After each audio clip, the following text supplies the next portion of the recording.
Bonsoir, bonsoir, bonjour, c'est RD Congo Bassango Télévision. Comme toujours, avant de commencer notre émission, nous disons merci à Dieu. Nous disons merci à nos chers abonnés et téléspectateurs qui nous suivent partout dans le monde et en RTC. Bandeko émission lelo assure au débat et le cassir ba observateur. Ba comité tellement ébélé pour l'élection ya RTC. Union européenne a déployé 42 premiers observateurs dans 17 provinces et les 26 que compte la RDC. Nekato komiwana, botanga nyoso bokomona que plusieurs missions internationales, Union européenne, SADC, CAC, Dubaï na carte États-Unis, donc tellement ébélé, bazo lukanine na RDC. Élections spéciales, yante saba Congolais, bokoyo ka débat, bande que bele bazo lobaki. À quoi sert bango belendengwana?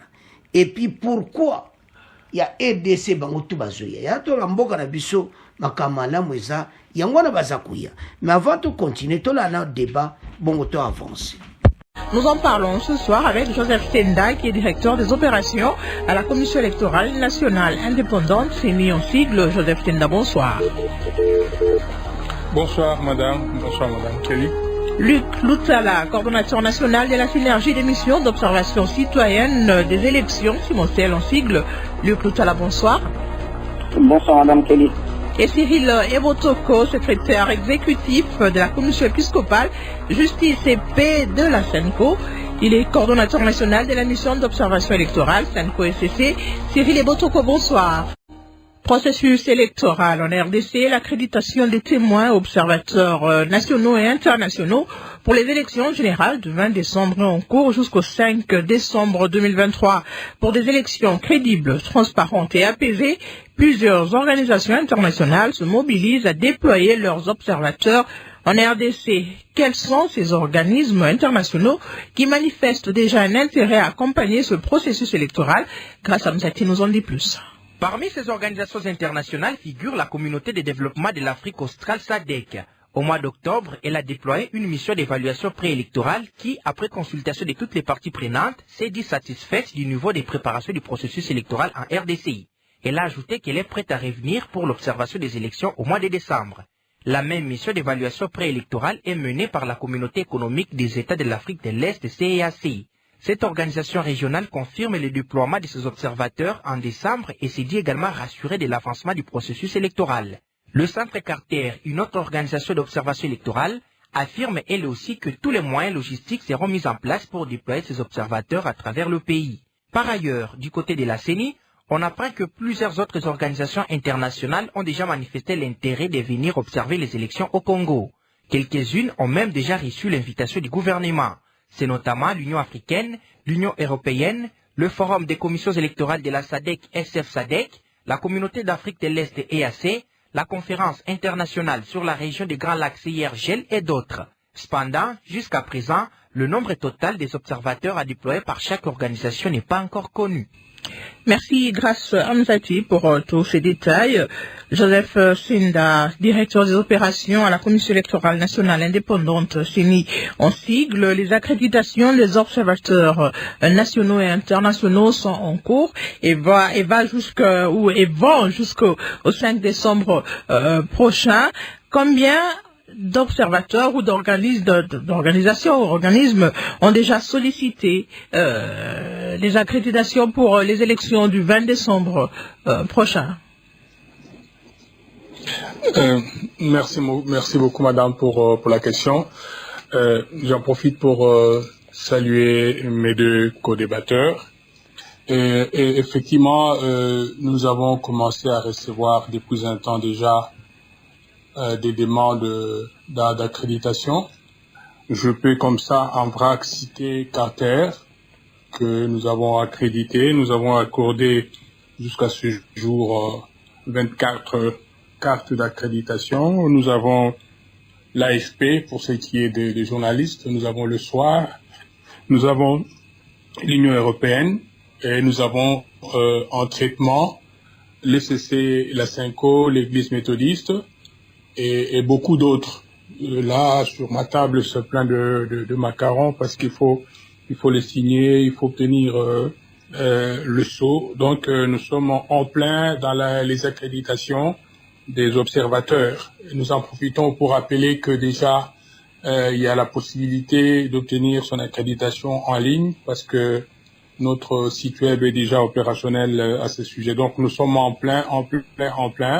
J'ai devant moi une série de demandes d'accréditation. Je confirme que les CC et la CENCO ont sollicité et c'est assez important. Je n'ai pas les effectifs en tête, mais je vois c'est assez important parce que c'est étalé devant moi pour la signature. Alors, on peut faire la demande en ligne. On peut faire la demande en ligne, comme vous venez de le dire. On peut faire la demande d'accréditation en ligne. Il faut aller sur le site de la CENI. Quelle est la procédure à suivre? Vous allez sur le site de la CENI, vous allez suivre les instructions qui sont données et vous allez soumettre votre demande d'accréditation. Vous allez attacher tous les documents dont on a besoin. Et nous, à notre niveau ici, nous allons examiner toutes les informations requises au regard des éléments que vous allez nous fournir. Et à la fin des fins, nous allons soit valider, soit invalider. Au cas où nous vous validons, nous imprimons la carte d'accréditation que vous allez retirer ici. Et qui peut faire la demande? Est-ce qu'il y a des critères pour être observateur des élections? Effectivement, la demande est faite je parle ici de ceux qui viennent comme observateurs. Je m'écarte de journalistes et des témoins. On parle des observateurs. L'organe, voilà, je m'en tiens aux observateurs. Si c'était un organe international, comme le cas de Carter, il faut obtenir l'invitation du gouvernement congolais. Ça, c'est la porte d'entrée. Pour les nationaux, c'est l'organisme qui sollicite auprès de la CENI son désir ou qui soumet à la CENI son désir de nous accompagner dans l'accréditation. Une fois que nous avons reçu la demande, nous remettons à la personne un formulaire que nous appelons l'AC1 qui reprend les conditions à remplir.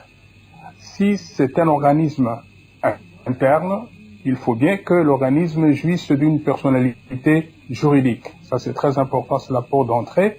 Et le formulaire est signé soit par le mandataire, soit par le responsable de l'organisme.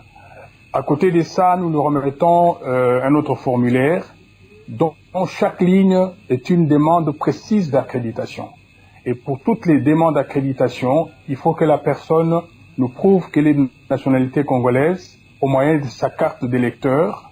Il faut que la personne nous dépose 2 photos passeport récentes. Quand bien même cela n'est pas le cas, nous avons compris que pour certains, les photos sont venues de province, elles ne sont pas de bonne qualité. Je crois que nous allons peut-être fermer les yeux, mais nous tenons à ce que les photos soient de bonne qualité.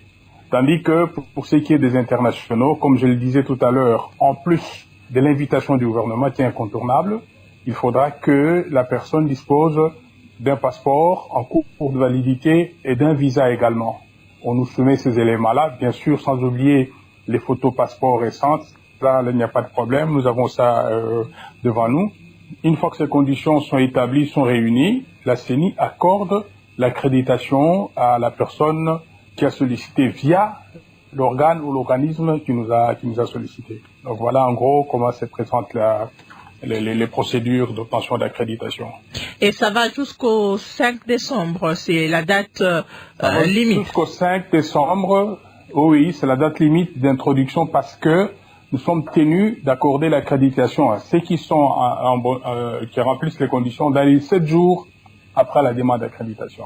Donc, si nous allons au-delà, eh bien, nous nous approchons de la date. C'est comme ça nous avons fixé cette date-là pour que nous soyons en mesure de traiter assez rapidement que la personne ou les demandeurs soient en mesure de nous suivre pendant le processus, soit pendant les élections ou le jour du scrutin. Alors, comme vous le savez, il y a ceux qui viennent comme observateurs de court terme et ceux qui viennent comme observateurs de long terme. Il y a beaucoup d'auditeurs qui nous suivent qui veulent savoir, Monsieur Joseph Senda, si c'est la CENI ou le gouvernement qui va garantir les déploiements de tous ces observateurs à travers la République, et si c'est même la CENI qui va garantir la sécurité de toutes ces personnes qui vont venir pour observer les élections le 20 décembre 2023. C'est une question extrêmement importante. La première chose qu'il faut savoir, qu'il s'agisse des observateurs, des journalistes ou des témoins, personne n'est à charge de la CENI. La CENI ne prend en charge ni les observateurs, ni les journalistes, ni les témoins. Et comme tout le monde, et ça c'est par rapport à la deuxième préoccupation, nous sommes tous soumis, disons, dans le même sac, en ce sens que c'est le gouvernement qui nous assure la sécurité. C'est le gouvernement qui doit assurer la sécurité de tout le monde, y compris la CENI. Les observateurs nationaux et internationaux, qui bénéficient de la protection que le gouvernement nous accorde dans l'organisation du processus, des élections du processus électoral. Donc il n'y a pas une charge quelconque, si je peux me permettre, à charge de la CENI.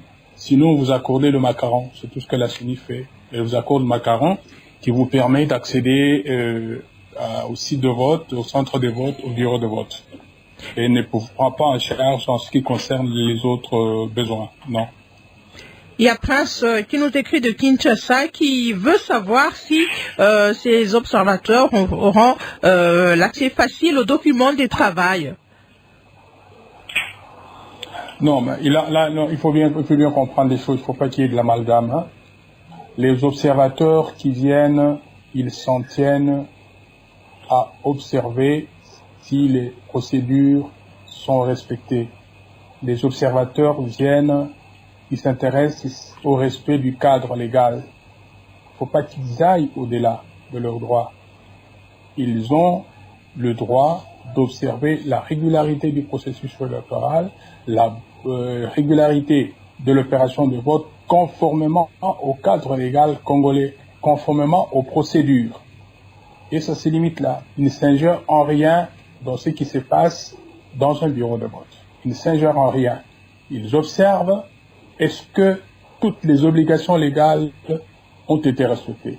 Est-ce que les procédures telles que définies par les CENI sont respectées. Ça se limite là. Luc Loutel, coordonnateur national de la synergie des missions d'observation citoyenne des élections, Simoncel en sigle. Est-ce que la Simoncel a sollicité, a fait la demande d'accréditation pour l'observation des élections le 20 décembre, pour les élections du 20 décembre 2023? Bonsoir Madame Kelly, je salue le directeur Senda ainsi que Cyril Botoko et tous les auditeurs de Radio Okapi.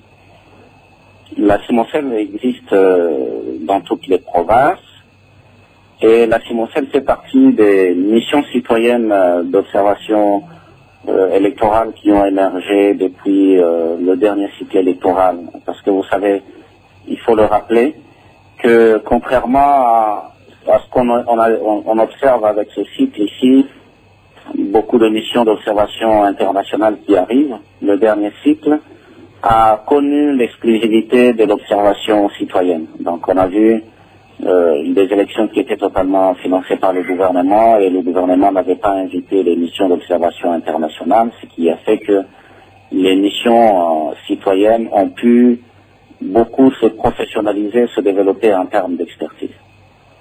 Et donc la Simoncel observe non seulement le cycle électoral dans sa totalité, ça veut dire les scrutins, mais aussi a une observation de long terme qui est totalement citoyenne, qui passe par le processus des réformes, ce qui fait qu'on a suivi tout le processus des réformes électorales, que ce soit la loi organique de la CENI, que ce soit la loi électorale, que ce soit la mise en place de l'équipe de la CENI.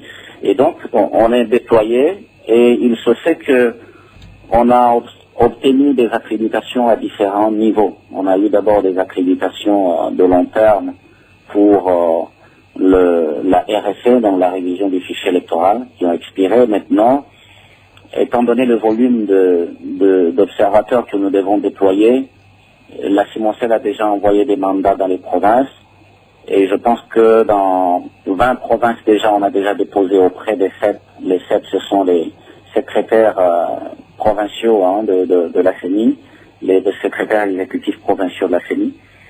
Et donc on a déjà déposé dans plus ou moins 20 provinces les mandats pour non seulement les observateurs de court terme, mais aussi les observateurs de long terme de province. Et je pense que ici on est en train de finaliser le dossier pour renouveler, parce qu'on a des accréditations qui ont expiré en fait. Et nous avons un gap, initialement le gap qui nageait entre 12 000 et 20 000 observateurs. Nous venons il y a une semaine de faire une mutualisation des forces avec la nouvelle société civile qui va amener entre 8 et 16 000 observateurs de court terme, ce qui va nous porter dans un minimum qui nage entre 24 000 et 40 000 observateurs de court terme. À cela, il faut ajouter 540 superviseurs territoriaux et autour de 520 observateurs de long terme.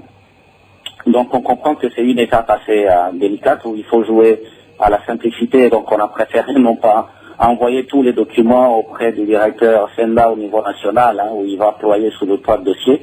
Et donc on a joué vraiment à la décentralisation, la responsabilité en envoyant des mandats dans toutes les provinces pour aller assez rapidement et simplifier cette démarche-là.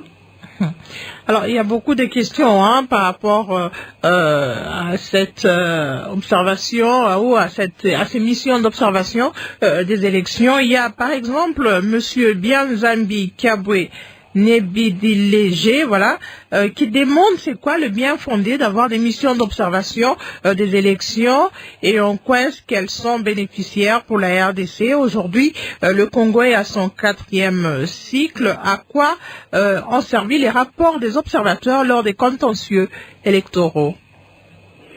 Alors, ça c'est une question assez capitale et intéressante en elle-même, parce que, effectivement, quand on regarde chez nous, avant le dernier cycle, les missions locales, c'était un peu des enfants des chœurs qui travaillaient souvent sous le label de missions internationales, et on n'avait pas de missions locales capables d'impact ou de produire des rapports de niveau assez professionnel, capables de contribuer à la crédibilité du processus électoral.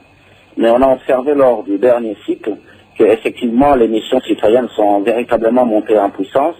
Et on a assisté que c'est nos missions citoyennes qui ont fait des propositions à la CENI.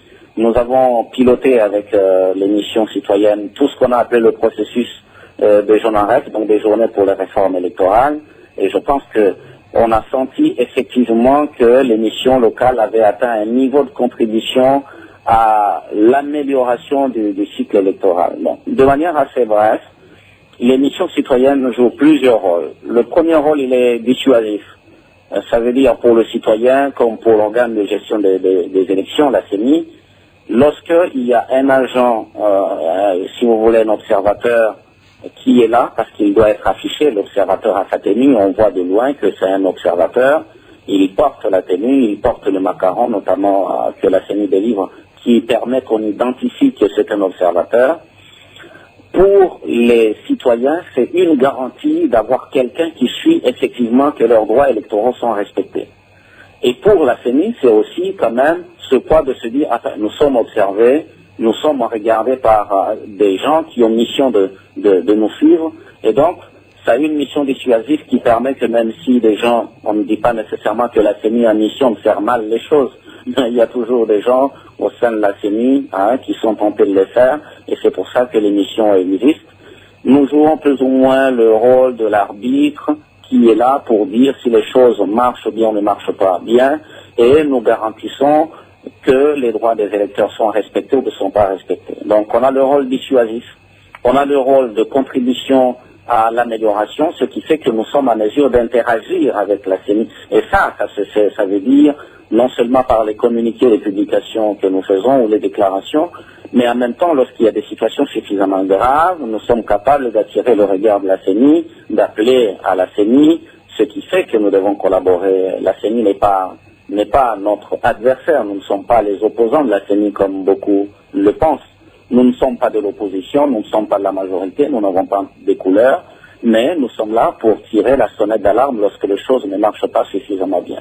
Une autre question Ouais. de Marie-France depuis Kinshasa demande si les missions d'observation, voilà, ont le droit de divulguer les résultats avant la CENI. Alors, il reste qu'il y a la loi, et je crois, je suis entièrement d'accord pour cette fois-ci avec le directeur Senda, que toutes les institutions sont tenues à la légalité. Et la loi électorale est assez claire là-dessus, même si les missions peuvent faire ce qu'on appelle le comptage parallèle de vote, le PVT, mais au terme de la loi, la CENI est l'institution qui est habilitée à proclamer les résultats. Maintenant, il va falloir se rendre compte que les missions qui sont sur terrain ont aussi un rapport à faire et peuvent se dire si le rapport se rapproche des résultats de la CENI ou s'écarte des résultats de la CENI, ce qui fait que les missions d'observation, les observateurs qui sont sur terrain, ont la mission non seulement d'observer, mais aussi de documenter. Non seulement de documenter, ça veut dire prendre tous les éléments objectifs de ce qui se déroule sur terrain. Non seulement ils vont prendre ces éléments, effectivement, mais ils vont les communiquer pour que ces éléments soient analysés. Analyser, ça veut dire afin de produire non seulement des recommandations, ce qu'on appelle les livrables des missions d'observation, ça peut être à travers les communiqués, les déclarations, mais aussi à travers les rapports qui sont émis. Et la loi, cette fois-ci, a été suffisamment claire. Elle oblige les missions d'observation à transmettre ces rapports au niveau de la CENI, au niveau de l'Assemblée nationale et au niveau du gouvernement. Ça veut dire la dernière loi électorale a rehaussé le niveau de considération des rapports. Et on peut même observer que maintenant l'engouement, il faut craindre que l'engouement des missions d'observation internationale qui arrivent ne dilue plus ou moins, si vous voulez, la dynamique d'observation citoyenne. Mais on sent que l'observation a vraiment le vent en poupe, à tel point que aujourd'hui, le directeur Senda aurait pu vous le dire, vous auriez pu lui poser la question, on assiste à une véritable émergence foisonnante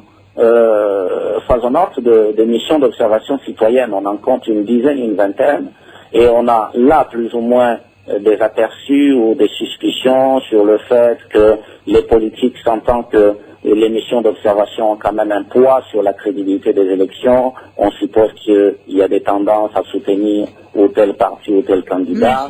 Et puis après, il y a effectivement cette tendance que les financements internationaux ont élagué, sont passés outre beaucoup de missions citoyennes pour se focaliser sur les missions internationales.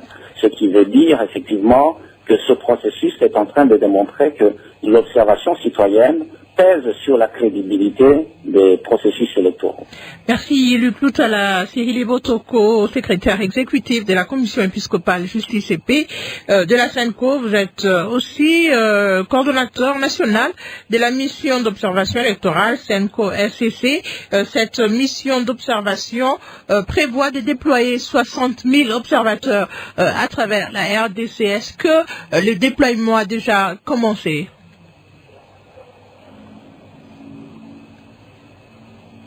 Cyril Botoko, est-ce que vous m'entendez? Je crois que nous l'avons perdu. On va essayer de le rappeler encore une fois.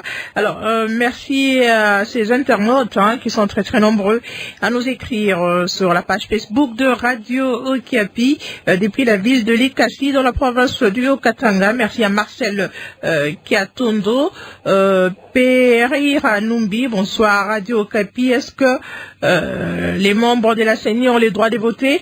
Joseph Senda va répondre à cette question. question tout à l'heure. Séraphin Dinas de Congo-Brazzaville, qui nous suit depuis Bangui, en République centrafricaine. Merci beaucoup. David Wedi, depuis Kinshasa, pense que le déploiement est quand même salutaire pour éviter les contestations ou la contestation des résultats et l'exigence de la vérité des urnes. Massoudi Bolia Peter, qui nous suit depuis Kalemi. Merci à Chikapa Poindibou et à l'écoute. Cette émission. Merci aussi à Dr Chipela Joseph depuis Lubumbashi. On va offrir le standard pour prendre ces auditeurs qui appellent aussi sur le téléphone. On va se rendre à Kinshasa. On est à Kinshasa. On va prendre cet auditeur de Kinshasa qui appelle. Ça sera pour vous, Joseph Senda. Junior Bompongo depuis la ville-province de Kinshasa. Pour une bonne organisation de l'observation électorale en RDC, il est essentiel de mettre en place des mécanismes de transparence et de collaboration entre différentes parties prenantes, notamment les observateurs nationaux et internationaux, les autorités électorales et les acteurs politiques. De plus, il est primordial de garantir l'indépendance et l'impartialité des observateurs, ainsi que leur accès libre et sécurisé aux bureaux et centres de vote. C'est ainsi que les choix des électeurs pourraient être respectés, d'autant plus que les observateurs électoraux ont pour rôle, entre autres, de surveiller, d'évaluer et de rapporter le déroulement du processus électoral afin de garantir sa transparence, sa crédibilité et son intégrité. Joseph Senda, mettre en place des mécanismes de transparence et de collaboration entre les parties prenantes, selon cet auditeur de Kinshasa, Junior Bompongo. Bon, d'abord, merci pour la question. D'abord, il faut rappeler que c'est la loi qui nous oblige de nous faire accompagner par des missions d'observation. Il n'y a pas que les observateurs, il y a les témoins des compétiteurs, il y a les journalistes. Nous pensons que ces éléments-là aident à renforcer non pas seulement la crédibilité du processus, mais aussi la transparence, en ce sens que les observateurs sont totalement indépendants de la CENI. Ils ne peuvent même pas faire le jeu de la CENI. Ils sont un œil extérieur dont nous, CENI, nous avons vraiment besoin. Nous avons besoin d'un œil extérieur qui nous permettrait de détecter nos failles. Parce qu'à la fin de fin, c'est une œuvre humaine qui peut avoir ses limites. Mais quand il y a un œil extérieur, en l'occurrence les observateurs qui ne sont pas en compétition, à la différence des témoins, ils sont censés nous fournir des éléments tout à fait neutres. Quand bien même la neutralité n'est pas aussi évidente qu'on le croirait. Donc, il y a un cadre légal qui nous recommande la prise en compte des observateurs, qu'il s'agisse de la loi électorale, qu'il s'agisse de la loi organique portant organisation et fonctionnement de la CENI, il y est prévu l'accompagnement d'un processus électoral par une observation électorale. Donc, pour nous, c'est une très bonne affaire parce que nous n'avons rien à cacher. Et comme je le disais, l'œuvre humaine étant perfectible, nous avons besoin d'un œil extérieur qui nous dirait, voilà, à tel ou tel point, il fallait faire ceci ou cela, et ensemble, nous examinons la question. Et d'ailleurs, souvent, nous avons des cas de concertation de la société civile, nous y recevons les potentiels observateurs, nous échangeons avec eux autour du cadre légal, autour des procédures de l'activité en cours, ça peut être la RFE, ça peut être le BRTC, l'inscription des candidats, ça peut être les élections, ça peut être la compilation des résultats au niveau de CLCR. Nous échangeons avec eux pour que nous sachions comment nous comporter. Nous les appelons à signer le code de bonne conduite, parce qu'en fait, ils sont tenus d'observer une certaine ligne de conduite. Et donc, nous avons vraiment besoin d'une observation électorale. Il n'y a vraiment pas de raison qu'il y ait un conflit quelconque, sauf si ils sortent de leurs droits, parce qu'ils ont des droits et ils ont des devoirs. Donc, s'ils sortent de ce cadre-là, à ce moment-là, ça peut un peu énerver la CENI, qui peut les rappeler à l'ordre. Donc, voilà un peu ce que je peux dire. J'insiste beaucoup sur la nécessité de nous faire accompagner par des missions d'observation. Pour nous, c'est vraiment très important. Alors, il y a une question qui a été posée dans l'émission. Est-ce que ces missions peuvent publier les résultats avant ou divulguer les résultats avant la CENI? Je crois que c'est un des éléments qui est repris dans le code de bonne conduite. Ils sont tenus d'observer une certaine ligne de conduite. Ils n'ont pas le pouvoir de publier les résultats. Ils ne sont pas là pour compiler, non. Comme je le disais, ils sont là pour voir si les processus ou les procédures sont régulières. Ils ne sont pas là pour comptabiliser les voix des candidats. Ils ne sont pas là pour ça. Est-ce que on a scellé les plis? Ils sont là pour voir si nous avons scellé les plis. Est-ce que nous avons présenté l'urne vide au public? Ils sont là pour voir. Est-ce que nous avons ouvert à temps? Ils sont là pour voir. Est-ce que nous avons empêché un électeur de voter? Ils sont là pour voir. Est-ce que nous n'avons pas tenu telle ou telle chose? Ils sont là pour voir. Ça s'arrête là. Ils ne sont pas là pour comptabiliser les voix et proclamer les résultats. Ils ne peuvent même pas assister à ça. Ils peuvent pas assister à ça, M. Senda? Assister à quoi? Lorsqu'on comptabilise le voix, les observateurs ne peuvent pas rester dans la salle. Ils assistent, ils ont le droit d'assister au dépouillement. Ils peuvent assister au dépouillement. Ils ont le droit d'assister et au vote et au dépouillement. Ils ont le droit d'assister à la compilation au niveau du CELSER. Ils ont le droit. Mais lorsqu'il y a un problème qui se pose, ils n'ont pas le droit d'intervenir. Ils observent. Et ça se limite là. Je prends l'exemple. Lorsque nous procédons au pointage, nous avons 2 assesseurs qui sont en train de pointer. Supposons qu'à la fin, on se rend compte que pour un candidat X, tel a pointé 19, tel autre a pointé 20. Ils observent comment est-ce que nous allons résoudre ce problème. Un point train. Comment est-ce que le bureau de vote va résoudre cette différence de voix entre 19 et 20? Ils n'ont pas à dire ajouter ou retrancher. C'est pas leur affaire. Ils vont écrire dans leur carnet comment nous avons résolu ce problème. Merci. Est-ce que nous l'avons fait de manière équitable? Ça, ils vont le faire. La réalisation me signale que Cyril Ebotoko est en ligne. Est-ce que vous m'entendez, Monsieur Ebotoko? Monsieur Ebotoko, est-ce que vous m'entendez? Décidément, la ligne de Cyril Ebotoko pose problème. On va se rendre à Kolwezi, dans le Lualaba, pour écouter cet autre auditeur qui nous appelle. Patrick Mbouli, Kassama depuis Kolwezi, dans la province du Lualaba.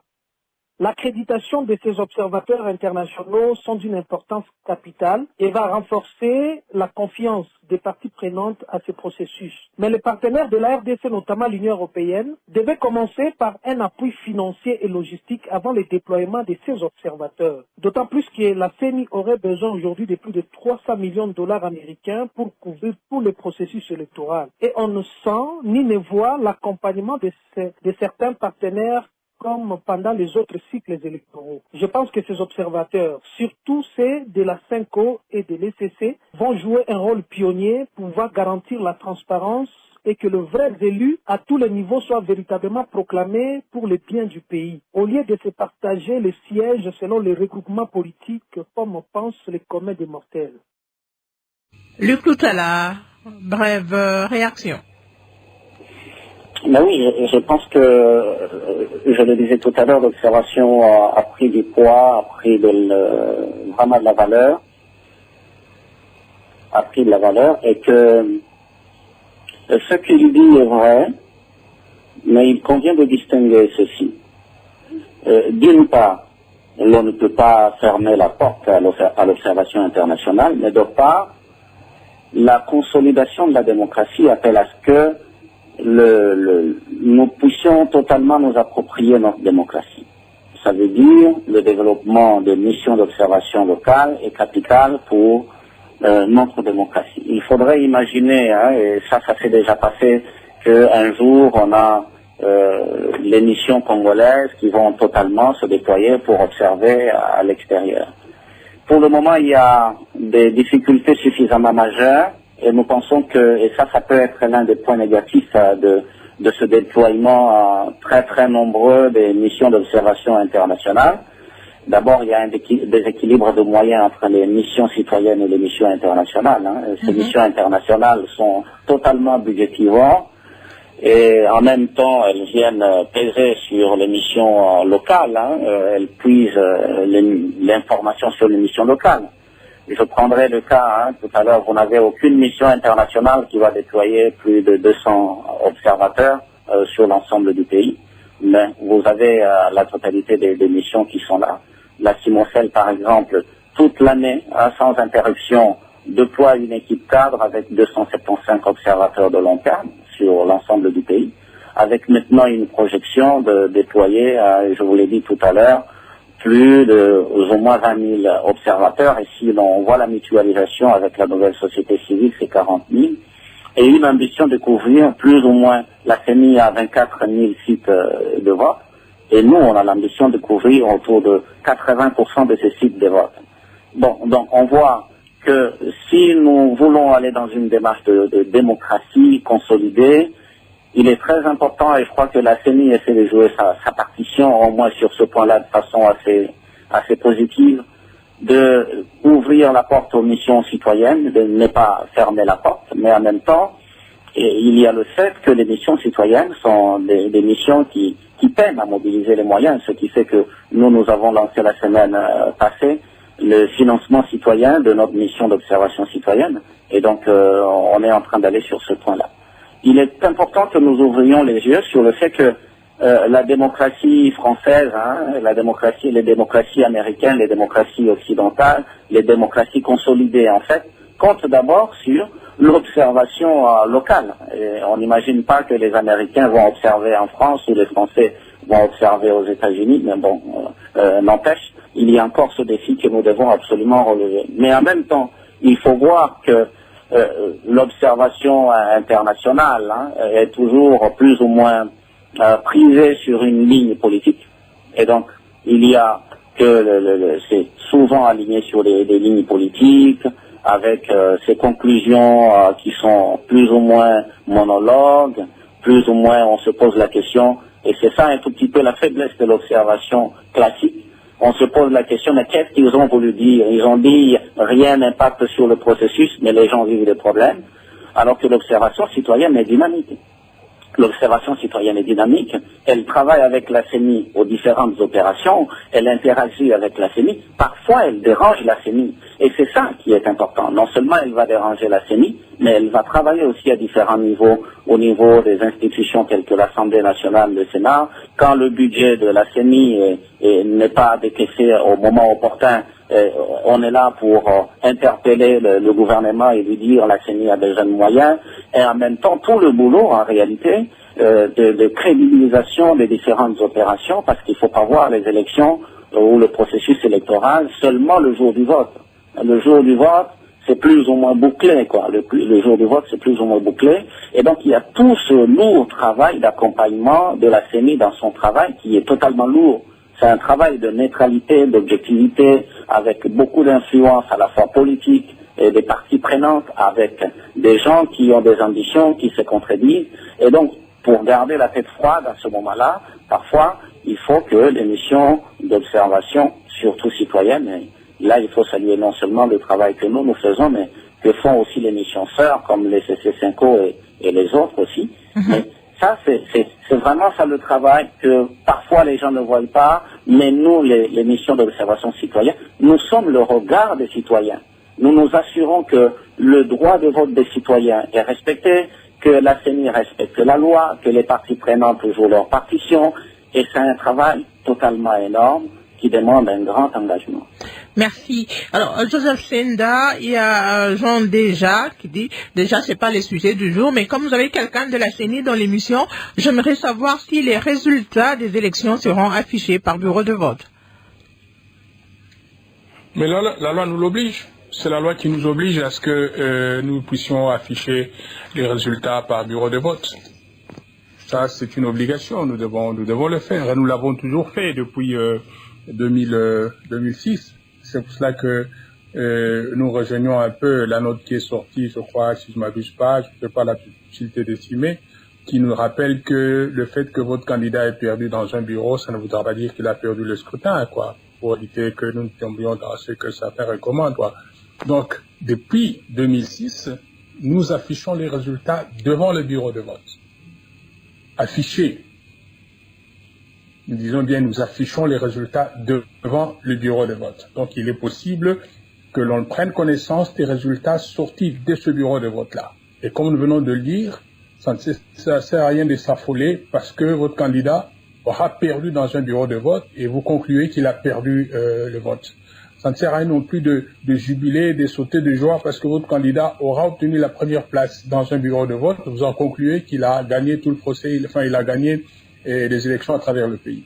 Donc, je crois que c'est une maladresse qu'il faut vraiment éviter. C'est un élément qu'il faudra vraiment porter à la connaissance des électeurs qu'on devra être prudent lorsqu'on affiche les résultats devant un bureau de vote. Mon coco, depuis Bukavu, demande si les observateurs peuvent aussi assister à la compilation. Je crois que M. Senda a répondu déjà à cette question, oui. Et puis voilà, Marcel Katondo depuis Katondo, depuis la ville de Likasi, dans la province du Haut-Katanga. Merci de suivre Radio Kapi. Merci aussi à Théodore Abamungu depuis Kolwezi. Voilà, les mêmes questions qui reviennent presque sur l'affichage des résultats. M. Senda vient de répondre à la question. On va prendre ce dernier auditeur qui appelle depuis Luebo, dans le Kasaï. C'est moi, Chaba, depuis le territoire de Luebo, dans la province du Kasaï. Je souhaiterais pour que le processus soit transparent, que les organisations internationales et sous-régionales puissent déployer leurs observateurs dans toutes les 6 provinces de la République, car les confessions religieuses congolaises ne sont là que pour faire ce que j'appellerais de la plaisanterie de la farce politique. Sachant que en République démocratique du Congo, pour moi, il n'existe pas une vraie société civile, car nous constatons que cette société civile s'est transformée en grosse dépression et cette société civile ne joue pas pleinement son rôle. Et là, les organisations internationales et régionales doivent vraiment s'impliquer pour que les observateurs puissent intervenir, voire même dans tous les territoires de la République, dans 45 territoires, il faut que les observateurs des électoraux soient là. Luc Loutala, je pense que cet auditeur s'adresse à vous. Comment vous lui répondez très brièvement? Ouais, mais je pense qu'il a totalement raison, mais en même temps, je suis d'accord avec lui que les organisations de la société civile doivent être des groupes de pression. C'est le rôle, c'est un des rôles classiques pour lequel les organisations de la société civile existent. Elles sont un groupe de pression qui transporte les besoins de la population et qui les communique auprès des politiques. Et les politiques, il faut savoir que les politiques ne sont pas des enfants de cœur. Il faut qu'une organisation civile, de la société civile, ait la capacité d'être un groupe de pression, non seulement pour interagir avec le gouvernement, mais pour amener le gouvernement à se remettre plus ou moins en question, et si seulement le gouvernement, mais aussi les institutions, dans le cas d'espèce la CENI. Et donc, si les missions citoyennes que nous sommes n'étaient que des enfants de cœur de la CENI, quand la CENI parle, nous disons oui, tout est OK, je pense qu'il n'y aurait aucune raison pour que nous puissions exister. Nous existons parce qu'effectivement, nous sommes et nous devons être un groupe de pression. Il y a quand même un élément sur lequel je voulais revenir, l'élément de comptage de voix. Et la loi prévoit, et je pense que le président Denis Kadima est revenu là-dessus, la loi prévoit qu'au-delà de l'observation et dans le processus d'observation, et ça se fait en accord avec la CENI, une mission d'observation peut monter un système de comptage parallèle de vote qu'on appelle le PVT. Alors, je ne sais pas si en ce moment on aura une mission qui va le faire, mais ça existe. Mais en même temps, nous les observateurs, lorsque le dépouillement se fait, nous sommes là, nous assistons à tous les scénarios, nous n'intervenons pas, ça c'est évident, mais nous sommes les témoins de tout ce qui se passe, et donc nos observateurs ont le devoir de documenter. Ils documentent. À partir du moment où ils documentent, selon le professionnalisme d'une mission, il est possible d'analyser les éléments tels qu'ils sont remontés des dépouillements et de se faire une idée des tendances. Évidemment, on est d'accord qu'on ne va pas aller sur 1% de bureaux pour se dire qu'il y a une telle tendance. Il y a un seuil minimale qui est fixée professionnellement pour se dire qu'on a une tendance. Quoi qu'il en soit, on est totalement d'accord qu'on ne remplace pas la CENI, mais après, sur base des publications de la CENI, sur base de l'affichage des résultats, une mission d'observation est quand même capable de se dire, elle fait, si vous voulez, une observation en fait pour regarder, ex post pour regarder si il y a une conformité entre les résultats finalement tels qu'ils seront affichés sur le site de la CENI avec les résultats tels qu'ils se sont passés. Merci. Rapidement, il faut conclure, Luc Loutala. Oui, nous avons une tâche assez lourde qui est celle d'être véritablement l'arbitre du jeu, le garant de la crédibilité, le garant du bon déroulement des processus électoraux et du déroulement de la mise en œuvre des opérations. Et donc, moi je pense que c'est le moment d'encourager les citoyens, ceux qui sont intervenus comme ceux qui suivent la radio Okapi. Lorsque vous voyez un observateur, il faut le rapprocher. Vous avez une information quelconque qui peut être prouvée, documentée. N'hésitez pas à approcher les observateurs que vous allez voir sur le terrain pour leur communiquer des éléments que vous pouvez observer de quelque nature que ce soit. Et c'est notre rôle de documenter. Documenter non pas pour aller en opposition, mais documenter pour travailler avec les institutions d'appui à la démocratie, notamment ici, la CENI, afin d'améliorer le processus électoral. Parfois, pour ce processus, ça peut ne pas produire des effets tout de suite, mais après, dans le cadre du lobbying et d'amélioration des processus à venir, cela contribue énormément. Merci. Luc Loutala, coordonnateur national de la synergie des missions d'observation citoyenne des élections simultanées en sigle. Cyril Ebotoko, est-ce que vous êtes en ligne? Cyril Ebotoko, est-ce que vous êtes en ligne? Malheureusement, on n'a pas pu l'avoir dans cette émission. Sa ligne téléphonique a posé problème, vous l'avez constaté, comme nous, chers auditeurs internautes de Radio Okapi. Prochainement, on espère l'avoir dans cette émission. Joseph Senda, directeur des opérations à la Commission électorale nationale indépendante, CENI en sigle. Votre conclusion?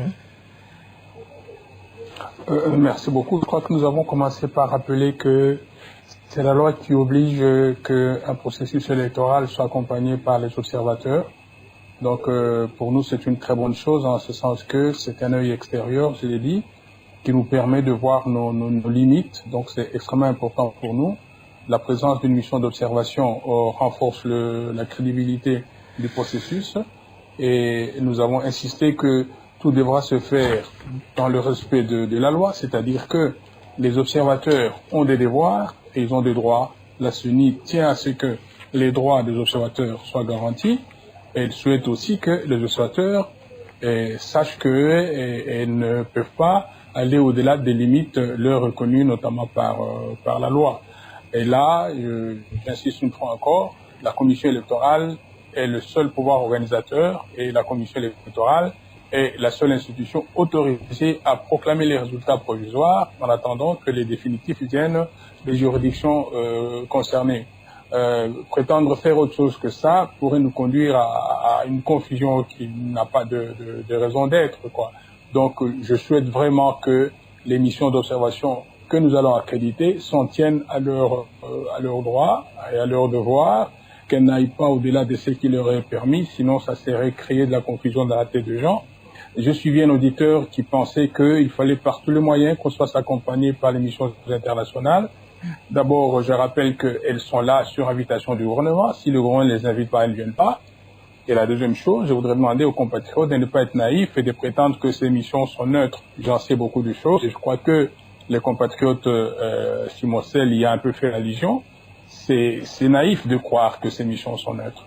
Donc je crois que les intérêts ne sont pas les mêmes entre les missions d'observation des nationaux et les missions d'observation des internationaux. Je crois qu'il ne faut pas être naïf. Donc voilà ce que je peux dire. Nous insistons beaucoup, nous tenons à ce que les missions d'observation nous accompagnent. Ça nous met à l'aise parce qu'en fait, nous ne sommes pas aussi parfaits qu'on le croirait. Voilà un peu ce que je peux Merci Joseph Senda, Dialogue congolais, c'est fini pour ce soir. Alors, Bandeko Tolandi débat bisognoso. Selon elle, l'Union européenne est là sur invitation des autorités congolaises, qu'elle incite à décaisser au plus vite les fonds dont on a besoin, la CENI, pour aller au bout du processus. Plusieurs autres missions internationales seront aussi présente pour ce scrutin. L'Union africaine qui doit déployer une équipe, la communauté du développement de l'Afrique de l'Ouest, SADC, la communauté des États de l'Afrique de l'EAC, CEAC, les cartes P. Bangonio Sobazana Kinshasa. Alors, mais la plus importante est celle de la mission commune des églises catholiques, la CENCO et les ECC qui annoncent pour déployer 60 000 observateurs pour ces votes. La CENI rappelle de son côté que les accréditations des observateurs nationaux et internationaux pour le scrutin du 20 décembre se déroulent du 25 octobre au 5 décembre. Donc, Makamboza Minene, alors, Tale Bele, en catholique, bazano aye, mais l'autre boy baye la vérité des urnes. Alors, bandeko, bolandi débat, bien peut commenter no bandeko balobi, et Bele balobi au waranyo sur pour l'élection. Oyo, towe ba été, et de ce yemo seni muta proclamaka, pe seni muta décida. Donc, bango de bazoya na observation, ba meka kolo bateko, mutu ba minenge sama na 2018, pour créer ba désordre.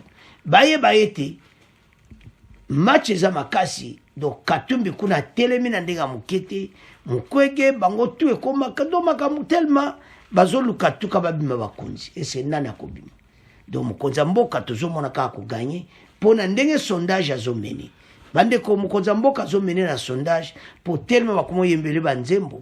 Alors tolandi débat to tika ngona bino bo commenter. Au revoir, à la prochaine.